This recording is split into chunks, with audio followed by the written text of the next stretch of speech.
নমস্কার বন্ধুরা, কেমন আছেন সবাই? গৃহবধূর নতুন একটা ভিডিওতে আপনাদের স্বাগত জানাই। এই ভিডিওগুলো বেশ আমার কিছুদিন বলতে বেশ অনেক কয় মাস আগেকারই, যখন আমার ছেলেকে নিয়ে আমি রাঁচিতে গিয়েছিলাম তখনকার ভিডিও। তো এইটা আমাদের যেদিন আমরা রাঁচির থেকে ব্যাক করছিলাম সেই দিনের ভিডিও ছিল আমার। তো আমরা যে রাঁচির এয়ারপোর্টটাকে দেখেছিলাম সেটা আমার খুব পছন্দ হয়েছিল। তো সেই কারণেই কিন্তু আমি একটা রাঁচির এয়ারপোর্টের ভিডিও নিয়ে নিয়েছিলাম।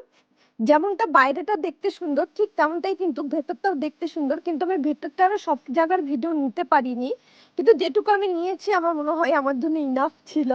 তো আমার ছেলে এখানে হেঁটে হেঁটে যাচ্ছিল, বাবার ছেলে মিলে আমাকে পেছনে হাই হাই করতে করতে গেল। আর এই এয়ারপোর্টের ভেতরে কিন্তু খুব সুন্দর সুন্দর চ্যারিটির অনেক বিষয় ছিল যেগুলো আমার খুব ভালো লেগেছিল।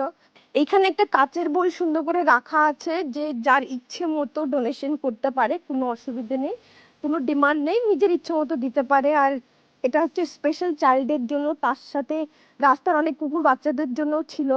তো এই এয়ারপোর্টের ভেতরটাতে আমার এই জিনিসগুলো খুব ভালো লেগেছে, সচরাচর কোনো জায়গায় এই জিনিসগুলো দেখা যায় না বা আমি দেখতেও পাই না। আর এখানে আসার পর আমার ছেলে তার দুষ্টুমি শুরু করে দিয়েছে, আর এইখানে আমরা একটা কিউটি পাই বাচ্চার সাথে আমার দেখা হয়ে গেছিল। বাচ্চাটা কিন্তু খুবই কিউট ছিল, আর বাচ্চাটার প্যারেন্টস দুটো কিন্তু খুবই কিউট ছিল। তো আমার ছেলে সেই বাচ্চাটার সাথে একটু খেলাধুলা করার পর তার ইচ্ছে হলো সে একটু কিছু খাবে। তো সে জানি না এটা কি চকলেট ছিল, ওটা নিয়ে আসলো খেতে। আমার খুব একটা ভালো লাগেনি, কিন্তু দেবার্জনের খুবই ভালো লেগেছে, ওটা স্ট্রবেরি ফ্লেভারের ছিল। ছেলেকে চকলেট কিনে দিতে গিয়ে ছেলের বাবা আমার জন্য কফি নিয়ে এসেছিল, আমি কফি খেলাম, আর ছেলে চকলেট খেতে খেতে বলছে মা জল খাবো। তো ছেলের বাবা ছেলের জন্য জল নিয়ে আসলো, জলটা নিয়ে আসার পর ছেলে জল খেলো। আর এখন কিন্তু আমাদের বোর্ডিং টাইম ছিল, তো সেই কারণে কিন্তু আমরা উঠে লাইনে দাঁড়াচ্ছিলাম। আর আমার ছেলেকে দেখো, সে তার দুষ্টুমি কোনো জায়গাতে বাদ দেয় না, কোনো জায়গাতে না। হজমলা খেয়েছে, হজমলা খেয়ে জিপটা আমাকে দেখাচ্ছে। আর এখানে কিন্তু খুব সুন্দর সুন্দর শপিং এরও জায়গা ছিল। আমার জায়গাটা খুবই ভালো লেগেছে, জিনিসগুলো খুবই ভালো লেগেছে। যদিও আমার শপিং করা হয়নি, কিন্তু নেক্সট টাইম যখন যাবো তখন অবশ্যই শপিং করব, সেটা আমি ভেবে রেখেছি। আর এখান থেকে আমরা সোজা চলে যাচ্ছিলাম প্লেনের কাছে। আর আমার ছেলে তো এটা পেয়ে, এত সুন্দর জায়গা পেয়ে, সে নিজের ইচ্ছে মতো ছুটাছুটি করে যাচ্ছে, তার ছুটাছুটি দৌড়াদৌড়ি। আর কাচের মধ্যে নিজেকে যখন দেখতে পেয়েছে আমাকে বলছে মা এখানেও আমাকে দেখা যাচ্ছে, এখানেও দেখা যাচ্ছে, ও আমাকে দেখাচ্ছে পয়েন্ট করে, এটা কে, এটা কে।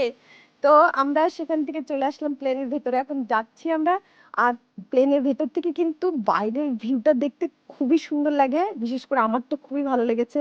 আর আমার ছেলেরও খুবই ভালো লেগেছে। উইন্ডো সিটটা আমার ছেলের জন্য নেওয়া হয়েছিল, কিন্তু আমার ছেলে উইন্ডো সিটে বসেনি, আমি বসেছিলাম। কেন কি, আর যাওয়ার সময় ও উইন্ডো সিটে বসেছিল, তো আসার সময় আমি ওকে বলেছিলাম আমি উইন্ডো সিটে বসবো।